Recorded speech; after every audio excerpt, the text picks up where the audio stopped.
할렐루야.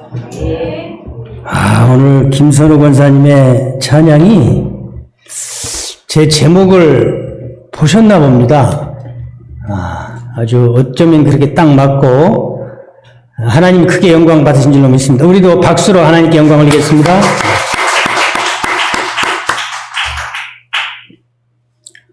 과거 우리나라는 남자들은 사랑방에서 여인들은 우물가에서 자주 모였습니다. 마찬가지로 유대 땅에도 이러한 풍습이 있었는데요. 오늘 본문의 이야기도 우물가에서 이루어진 은혜스러운 이야기입니다. 사마리아 수가성 야곱의 우물가에서 이루어진 예수님과 수가성 여인과의 대화는 인생의 해답을 풀어줄 수 있는 대단히 중요한 메시지를 담고 있습니다. 또한 이 대화는 복음을 전하기 원하는 사람들에게 얼마나 좋은 전도의 모범이 되고 또 예화가 되는지 모릅니다. 요한복음 4장 1절을 보면 누가 더 세례를 많이 받았는가 하는 이야기가 나오고 있습니다. 이야기의 줄거리는 예수님이 준 세례자가 늘어나고 있다는 얘기입니다.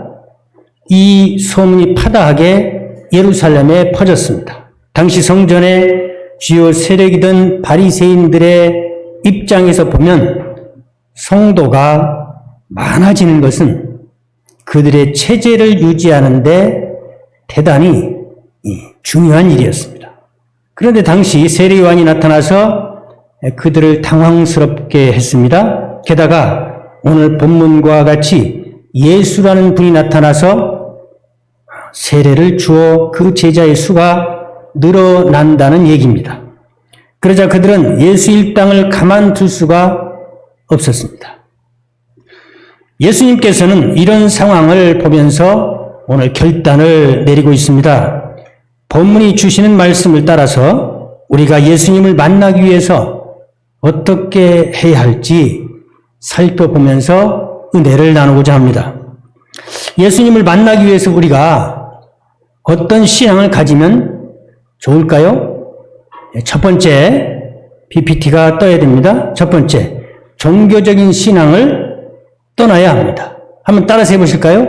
종교적인 신앙을 떠나야 한다. 크게 하십시다. 종교적인 신앙을 떠나야 한다. 예수께서 제자를 삼고 세례를 베푸신 것이 요한보다 많다는 말을 바리새인들이 들은 줄을 주께서 아신지라. 예수님이 다 아시죠? 이 말씀은 예수님의 제자가 세례 요한의 제자보다 오히려 많다는 소문입니다. 그러자 유대인들과 바리새인들은 예수님의 세력이 커져가는 것을 가만히 볼 수가 없었습니다. 예수 그리스도를 제대로 알아보지 못하고 교회 정치에 눈이 어두워 있고 전통에 묻혀 살아가는 이런 성도들의 모습인 것입니다.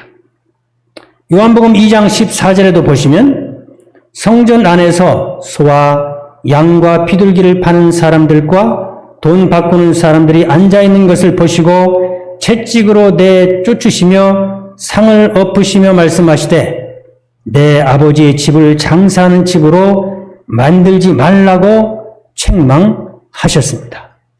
이러한 열심은 주의 성전을 사모하는 그릇된 열심인 것을 오늘 성경이 말씀하고 있습니다.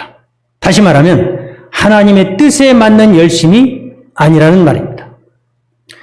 이때부터 바리새인들은 예수님을 배척할 마음이 싹떴습니다. 그들이 볼 때 예수님의 모습은 자신들의 전통을 어기는 거였습니다. 앞서서 우리는 가나 혼인잔치가 사람들의 마음을 흔들어 놓은 데다가 바리새인이요 유대인의 지도자인 니고데모가 예수님께 갔다는 소문이 저들에게 들렸습니다. 그러니까 저들은 당황할 수밖에 없었던 것입니다. 당시 성전을 중심으로 사는 바리새인들의 체제에서 보면 예수님의 세력이 이렇게 커가는 모습, 이것은 불안하기 그지 없었다는 말입니다. 그래서 바리새인들은 예수님을 주목하였고 예수님을 감시하고 예수님이 이제는 우리의 적이 돼간다는 것을 불안한 눈으로 보게 되었다는 것이죠. 왜냐하면 바리새인들은 성전 체제를 유지하기 원하는 사람들로서 안정이 필요했습니다. 이러한 공동체는 변화를 원치 않습니다. 이렇게 성전주의자들은 다른 세력이 확장되는 것을 주시하고 있습니다. 새로운 세력이 커져가는 것을 경계하고 있는 것이죠. 반대로 성전주의 체제 하에서 멸시를 당하던 사람들이 있을 것입니다. 그들은 다른 세계를 원하고 있었습니다. 예수님의 등장은 이렇게 소외받고 또 핍박당하는 사람들에게는 소망이 되었다는 것입니다.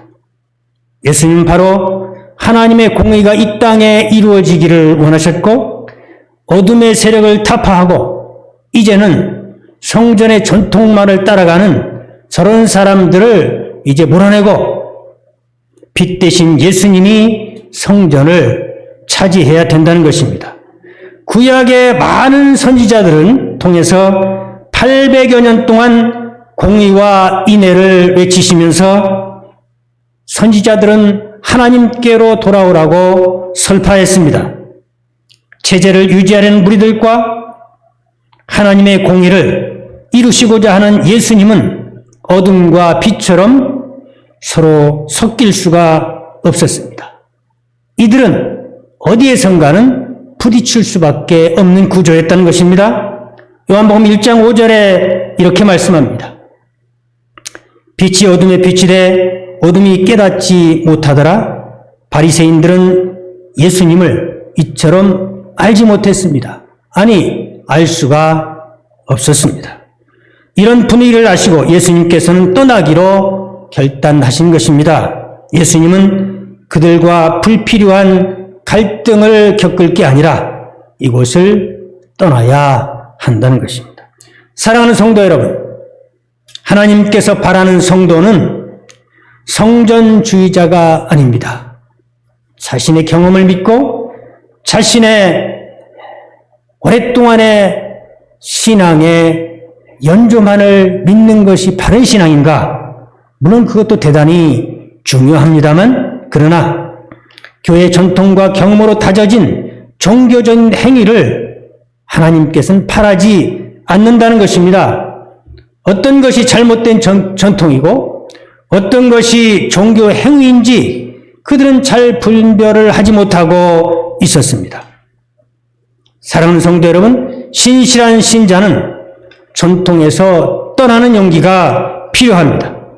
그동안 경험한 경험적 신앙을 돌아보실 수 있어야 합니다. 내가 옳다고 하는 신앙적인 지식을 꼼꼼히 살펴보시기 바랍니다. 과연 예수님이 원하는 신앙 지식은 무엇일까요? 나에게 과연 예수님만을 바라보는 순수함이 지금도 있다면 다행입니다. 그렇지 않다면 그 지식을 내려놓고 항상 하나님의 인도를 따라가실 수 있어야겠습니다. 오늘날은 바리새인과 같은 신자가 없을까요? 교회의 전통만을 중시하고 가난한 사람을 멸시하고 처음 교회에 오는 사람을 배척한다면 그들은 바리새인이요, 그들은 교회 전통에 묻어 있는 사람입니다. 당시 유대 땅에는 많은 사람들이, 아니 99%에 가까운 사람들이 전통이 옳다고 여기며 살았다는 말입니다. 그들은 2000년 동안 전해진 율법을 너무나 잘 아는 사람들입니다. 그들은 늘 금식기도 했고 그들은 늘 성경을 보았고 그들은 늘 밤새워 기도했습니다. 오늘 우리들이 사는 세상도 이런 면이 있지는 않을까요? 많은 기독교인들이 성경을 엄청나게 잘 알고 있습니다. 우리 가운데 모태신앙을 가진 분들도 엄청나게 많습니다. 적어도 20년 이상 신앙생활을 하신 분들도 많이 있습니다. 저도 그렇습니다. 1년도 안 되신 초신자 분들도 이곳에는 있을 줄로 압니다. 그렇기에 신앙생활의 기준은 서로 다 다를 수 있습니다. 그러므로 전통에 얽매이지 말고 자유해야 하는 것입니다.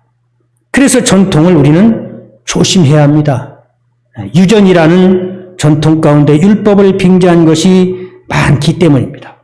모두 경험과 우리의 경력을 내려놓고 지금부터 예수님을 순수하게 따라가실 수 있어야 합니다. 전통적인 신앙을 고수하는 사람들과 변론할 이유가 없습니다. 구습을 고집하는 사람들을 떠나시기 바랍니다. 그리고 맡겨주신 사명을 따라 가시기를 바랍니다. 오늘 찬송해 주신 권사님의 간절한 찬양처럼 우리는 사명을 따라 사는 것입니다. 사명은 같을 수가 없습니다. 오늘 옆에 앉아 계신 성도님과 내 사명은 다르다는 사실을 명확히 아셔야 합니다. 떠날 자리인지 아닌지는 자신만이 압니다. 내가 고쳐야 할지 고치지 말아야 할지 아는 것은 자신만이 압니다. 아무쪼록 오늘 주신 말씀처럼 예수님이 변론하지 않고 세례를 누가 줬느냐고 싸우는 저들의 무리 앞에 아무 소리 안 하시고 떠나신 것처럼 우리도 전통에 서로 변론하고 내 지식이 옳다고 서로 다툼하지 말고 조용히 떠나시면 됩니다. 두 번째로 율법의 벽을 허물어야 합니다.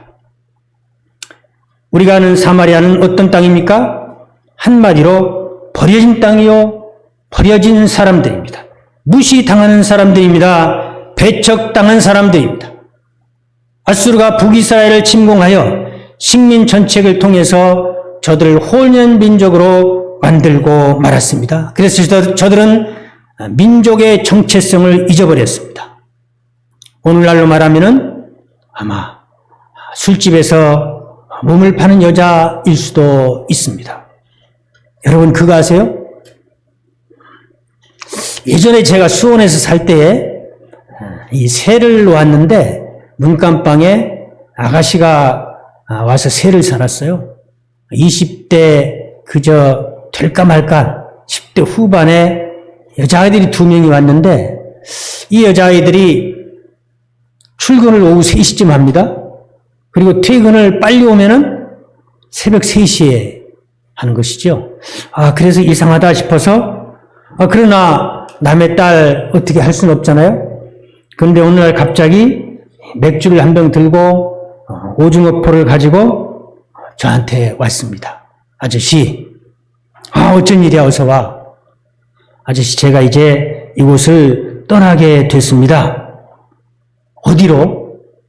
저희들은 술 파는 여자이기 때문에 어디로 가는 줄도 모르고 떠나야 하는데 아마 동해 어디 쪽으로 갈 것 같습니다. 이렇게 얘기를 하는 것입니다. 그런데요, 내가 그 아이들의 대화를 들으면서 얼마나 순진하게 순수하게 시작한 일인지. 시골의 어머니가 밭에 나가서 허리가 휘었습니다. 내 동생은 초등학교 나오고 곧 중학교를 갈 수가 없습니다. 그래서 내가 돈을 벌어서 부모님을 살리고 동생의 학비를 대기 위해서 왔다는 것입니다.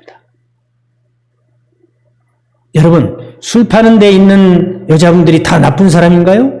다 더러운 사람인가요? 천만에 만만에 올시다. 우리의 마음속에 있는 것이 더 더럽다고 예수님 말씀하셨습니다. 그러나 이 땅도 옛날 아브라함에게 약속한 젖과 꿀이 흐르는 그런 가나안 땅이었다는 사실입니다. 어디가요? 사마리아 땅이 아브라함이 선택했던 땅입니다. 그들 또 유대와 같이 애굽에서 노예로 살던 하나님의 백성들입니다. 홍해를 가르고 광야를 지나게 해서 선민으로 선택한 백성입니다. 다윗 왕이 통치할 때에는 세상을 호령하는 하나님의 백성이었습니다. 그런 사마리아가 지금은 우상 숭배의 땅으로 전락했고 지금은 무시당하는 처량한 신세가 됐습니다. 예수님께서 이러한 땅에 들어가고자 하시는 것입니다. 왜 그러실까요? 그 땅도 하나님의 사랑이 필요했기 때문입니다. 인간의 마음으로는 그 땅을 품을 사람이 없었기에. 그래서 지금 성육신 하신 예수님이 직접 가시는 것입니다. 사도행전 8장에 보시면 이러한 주님의 발걸음을 따라 사마리아로 간 사람이 있습니다. 바로 베드로가 갔습니다. 빌립이 갔습니다. 요한이 나아갔습니다.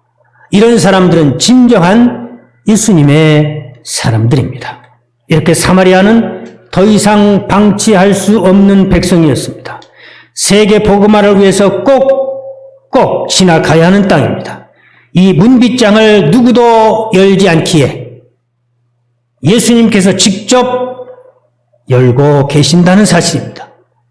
그들을 사랑해서 회복시키고 구원하기 위한 발걸음이신 것을 믿으시길 바랍니다. 사랑하는 성도 여러분, 하나님의 사람은 넓은 마음을 가져야 합니다. 예수님의 사람은 모두를 품을 수 있어야 합니다. 성경은 말합니다. 요한복음 10장 34절입니다. 예수께서 이르시되 너희 율법에 기록된 바 내가 너희를 신이라 하였노라 하지 아니하였느냐? 성경은 패하지 못하나니 하나님의 말씀을 받은 사람들을 신이라 하셨거든. 아멘. 놀랍지 않습니까? 이 말씀은 하나님의 말씀을 받은 사람들은 하나님의 대리자라는 것입니다. 하나님의 말씀을 따라 살 책임이 주어졌고 하나님의 지위를 부여받았다는 말입니다. 하나님의 능력이 그들에게 임한 줄로 믿습니다. 마찬가지로 우리도 말씀은 많이 알지 못하지만 우리도 하나님의 말씀을 받았습니다. 그분이 장로님이시건 집사님이시건 권사님이시건 서리 집사건 어제 세례를 받았건 어제 예수 그리스도를 영접했건 다 하나님의 말씀을 가진 신이라는 사실을 믿으시길 바랍니다. 그러므로 성숙한 성도라면 서로 소통해야 합니다. 아니 용서 청하기를 기다릴 게 아니라 내가 다가가야 하는 것입니다. 불통하는 공통제나 관계에서 막힌 담을 내가 헐어가야 한다는 것입니다. 아니 주님께서 헐어놓으신 길을 따라 걸어가실 수 있기를 부탁합니다. 주님께 순종하는 성도가 되시기를 바랍니다. 열어놓으신 예수님의 지성소를 내가 가로막고 서서야 되겠습니까? 그 길은 십자가의 길입니다. 자아를 내려놓아야 하는 길이기 때문입니다. 여러분 부부싸움 하다가 또는 자녀와 싸움하다가 자존심을 내려놓아야 할 때가 있었지 않았나요? 혹시 경험한 사람은 마음속으로 손을 드세요. 그것을 경험하지 못하면 해로하지 못합니다. 그것을 경험하지 못하고 서로 끝까지 말꼬리를 잡으면 불행한 사건이 기다리는 것입니다. 아니 그래서 예수님께서 해가 가기 전에 사와하라. 자아를 내려놓는 길은 어렵습니다. 그렇게 순종할 때 전도 대상자를 만날 수 있습니다. 그렇게 전도는 기도해야 하고 성령의 도움을 받아야 합니다. 드디어 예수님께서 사마리아 수가상 여인으로 수가성으로 들어가십니다. 수가는 어떤 곳일까요? 수가는 구약에서 말하는 세켐 땅입니다.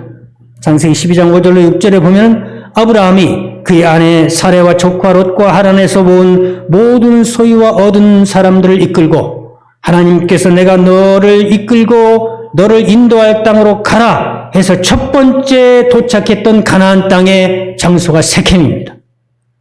세겜 땅 모래 상수리 나무에 이르니 그때에 가나안 사람이 그 땅에 거주하였더라. 이 아브라함을 선민으로 택해서 가장 첫 번째 데리고 온 것이 세겜 땅 수가성입니다. 하나님께서 히브리 민족 즉 선민을 이루실 때 갈대아 우르에서 살고 있던 아브라함을 불러 젖과 꿀이 흐르는 땅으로 인도하시는데 도착한 곳이 오늘 이곳입니다. 유서 깊은 땅에 예수님이 다시 왔습니다. 예수님은 이것을 잊을 수가 없습니다. 예수님은 이곳을 회복시켜야 하는 것입니다. 그래야 세계로 나갈 수 없습니다. 우리 말 중에 수신제가 지국 평천하 있잖아요. 남편이 아내를 용서하지 못하고 평천하를 할 수 있나요? 아내가 남편을 받아들이지 못하고 밖에 가서 일할 수 있나요? 아니, 명문 가문을 만들려면은 서로 소통하지 않고 명문 가문을 만들 수 있던가요? 아닙니다. 용서하지 않으면은 명문 아니라 그 가문은 쪼그라들게 된 것입니다. 사랑하는 성도 여러분, 이 밧단 아람으로 도망갔던 야곱이 봤던 이 야곱의 우물이 오늘 이 우물인 것입니다. 예수님께서 이처럼 유서 깊은 야곱의 우물에 도착하셨습니다. 이곳 세켐은 북이스라엘에 속한 지역입니다. 북이스라엘은 BC 722년에 아수르에게 멸망했습니다. 그 뒤로 여기는 정체성을 잊어버리고 호녀라가 됐고 여기는 우상의 중심이 됐습니다. 그래서 예수님은 더욱 여기를 회복해야 하는 것입니다. 아수르의 폭정으로 율법을 잊어버린 땅이 됐습니다. 우상의 제단이 됐습니다. 이러한 곳에 성자 하나님께서, 하나님께서 직접 찾아오셨다는 사실입니다. 가슴 설레이는 순간입니다, 여러분. 이렇게 예수님을 따라 막힌 관계를 회복하는 것이 성도가 걸어가야 할 길임을 깨달으시길 바랍니다. 셋째는 전도하고 양육해서 천국 백성 삼아야 예수님을 제대로 따르는 길입니다. 7절은 말씀합니다. 이 말씀은 합독했으면 좋겠습니다. 시작. 사마리아 여자 한 사람이 물을 기르러 왔음에 예수께서 물을 좀 달라 하시니 아멘. 이 대단한 질문이고 대단한 전도 방법입니다. 요한복음 4장 1절로 42절 말씀은 전도를 어떻게 해야 하는가 예수님이 샘플로 보여주신 아주 중요한 구절입니다. 예수님을 영접하여 변화된 자의 삶은 어떠해야 되는가를 말씀해 주고 있습니다. 이 말씀은 복음의 단순함을 알려주는 생명의 말씀입니다. 그래서 전도를 배우기 원하시는 분들에게는 아주 중요한 유익한 사례가 됩니다. 우리가 일상에 사는 전도로서 단순히 교회에 데려오는 전도가 있지만 엄격한 의미의 그냥 데려오는 것은 인도이지 전도는 아닙니다. 그러나 이 인도도 대단히 중요합니다. 그러나 전도와는 조금 다르다는 사실은 우리가 아실 수 있기를 바랍니다. 그것은 인도에서 복음을 듣도록 돕는 일입니다. 이렇게 복음을 듣게 하는 일도 얼마나 중요한데 전도를 하기 위해서 시작하면은 어떻습니까? 대단히 어렵죠. 첫 번째 전도는 용기가 필요합니다. 오래 믿은 사람도 또 성경을 많이 하는 사람도 또 모태신앙 가진 사람도 전도하러 나갈 때에는 가슴이 두근반 세근반 또 나가야 돼 말아야 돼 오늘은 왜 이렇게 날씨가 더워 오늘은 비가 오네 오늘 또 배는 왜 이렇게 고프지 집에서 또 오라는 사람은 있어요. 이게 전도의 시작인데요.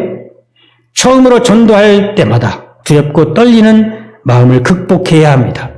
이렇게 수많은 실패 경험과 거절을 통해 전도 훈련을 받고 주신 성령을 통해서 우리는 용기 있는 전도자가 되는 것입니다. 전도에서 가장 중요한 것은 내가 만난 그리스도를 간증하는 것입니다.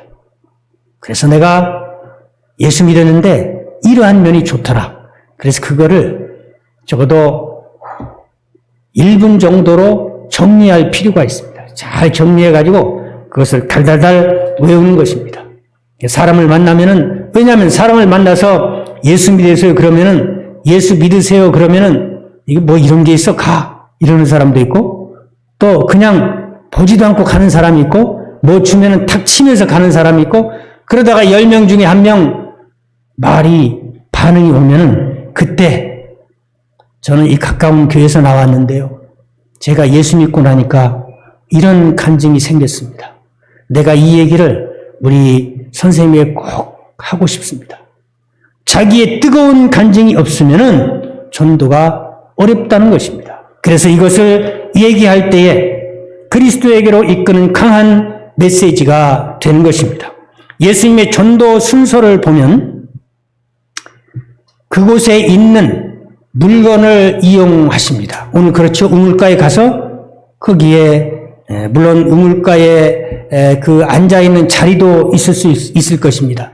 선생님 여기 앉으실까요? 그렇게 해도 되겠죠. 근데 예수님은 물을 달라. 거기 지형지물을 이용하고 계신 것입니다. 내게 마실 물 좀 주십시오.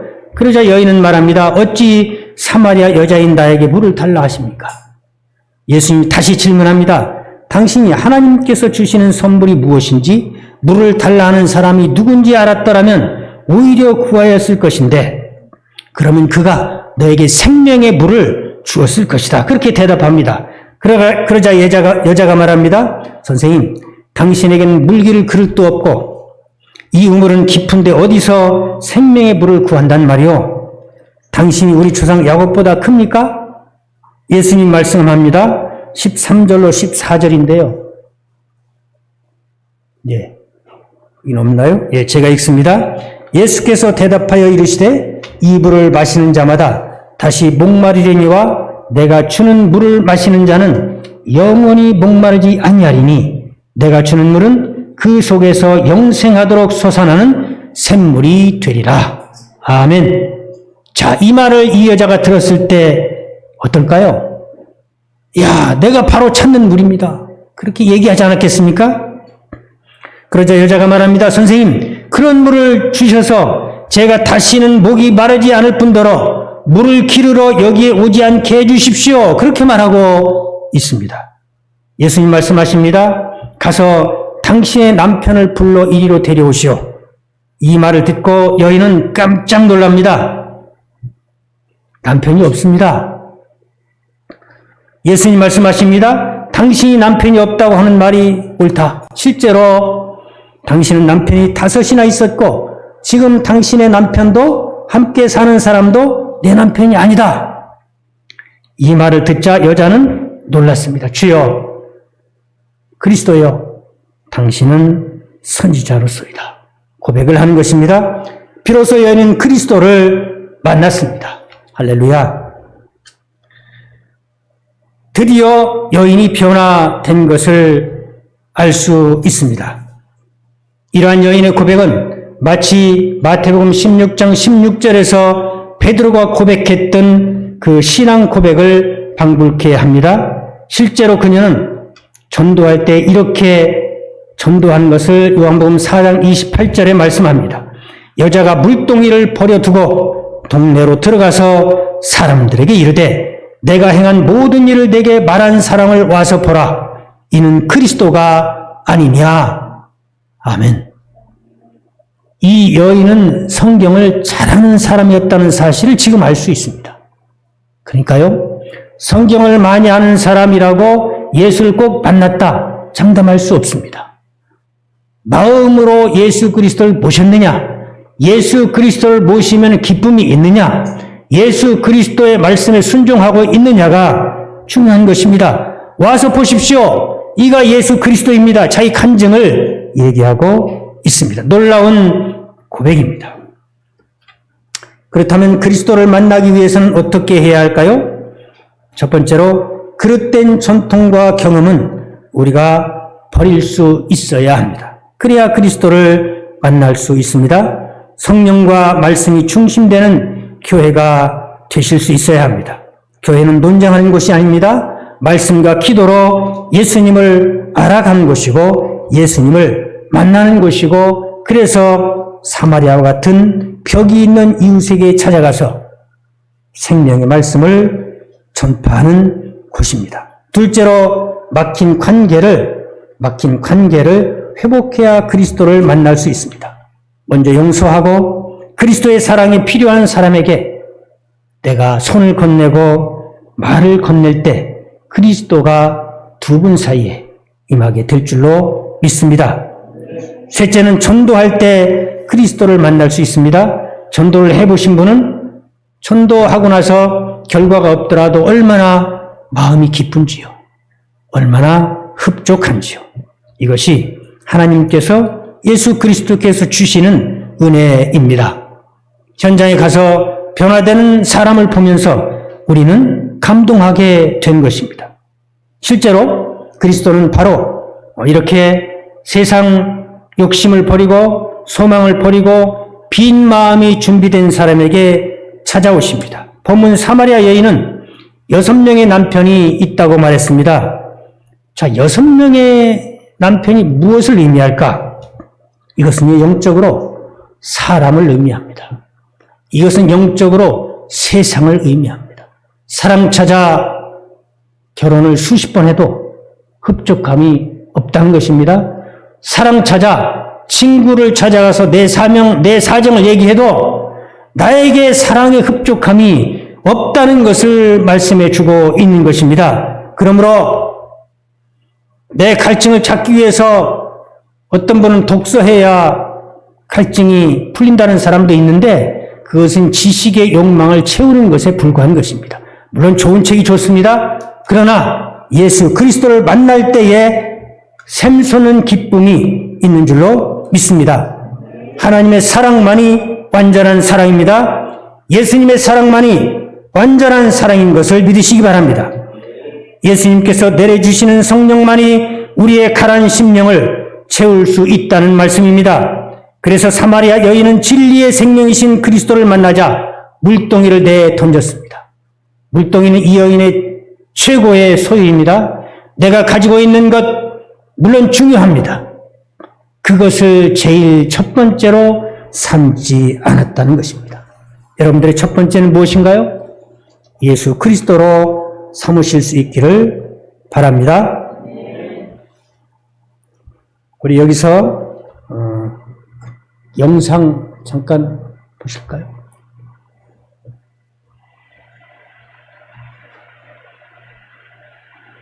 편한 수식어를 가진 그였습니다. 그런 그는 기독교에 대한 독서를 서슴지 않고 비판했습니다. 그는 바로 이어령 박사입니다. 그는 자신이 왜 예수를 믿지 않는지를 설파하고 다녔습니다. 그런데 그렇게 기독교를 핍박했던 무신론자였던 그가 2007년 7월 23일 세례를 받았습니다. 그의 달라진 모습에 세상은 깜짝 놀랐습니다. 그는 결국 내가 신에게 손을 내밀었다고 고백했습니다. 기독교를 비판하고 지성을 자랑하던 그가 무릎을 꿇고 기도하는 모습은 많은 이들에게 충격을 주었습니다. 그는 마치 기독교인을 핍박하고 회심한 사도 바울과도 같았습니다.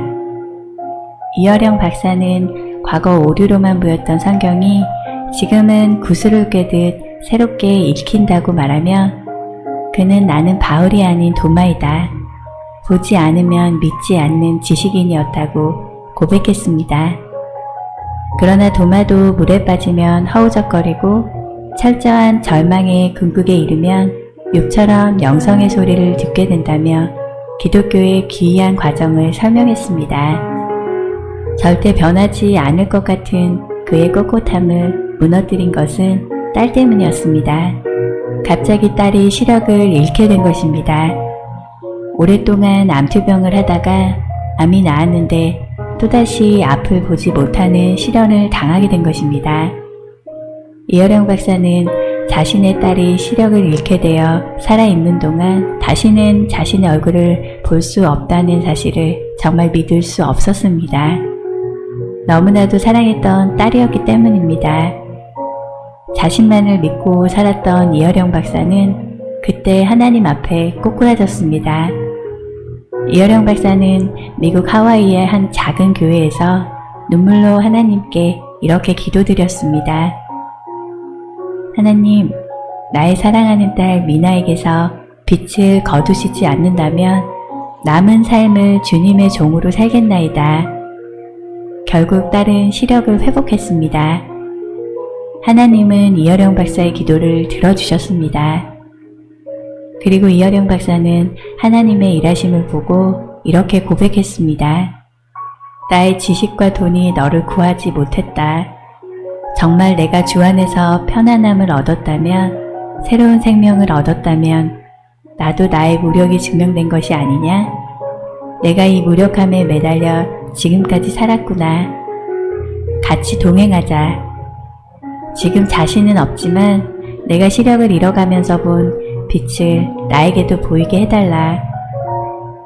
이어령 박사는 딸이 눈을 뜨게 되고 하나님을 믿었다는 말을 하기 싫어했습니다. 그는 딸에게 일어난 일은 그가 신앙을 갖게 되고 영성을 의지하기까지 한 발씩 걸어온 고독하고 외로운 여정의 일부였을 뿐이라고 했습니다. 그는 언론이 기적 때문에 하나님을 믿는다는 말을 하는 것이 싫었습니다. 그는 하나님을 이렇게 고백했습니다. 내 자식의 병을 고쳐주면 믿고 안 고쳐주면 안 믿는 하나님이 아니기 때문입니다. 망막이 고쳐졌다고 언젠가 안 죽나요? 눈이 나았다고 해도, 암이 없어졌다 해도 언젠가는 다 죽습니다. 진정한 기적은 예수님의 부활뿐이고 하나님을 믿어 영생을 얻는 것 외에 기적은 없습니다. 이어령 박사는 자신의 기도를 들어주는 존재가 아닌 아낌없이 아들을 내어주신 크고 놀라우신 하나님을 만났습니다. 하나님은 사랑이셨습니다. 오늘도 우리의 요구를 들어주시는 것보다 더 크신 하나님의 사랑을 느끼시길 기도합니다.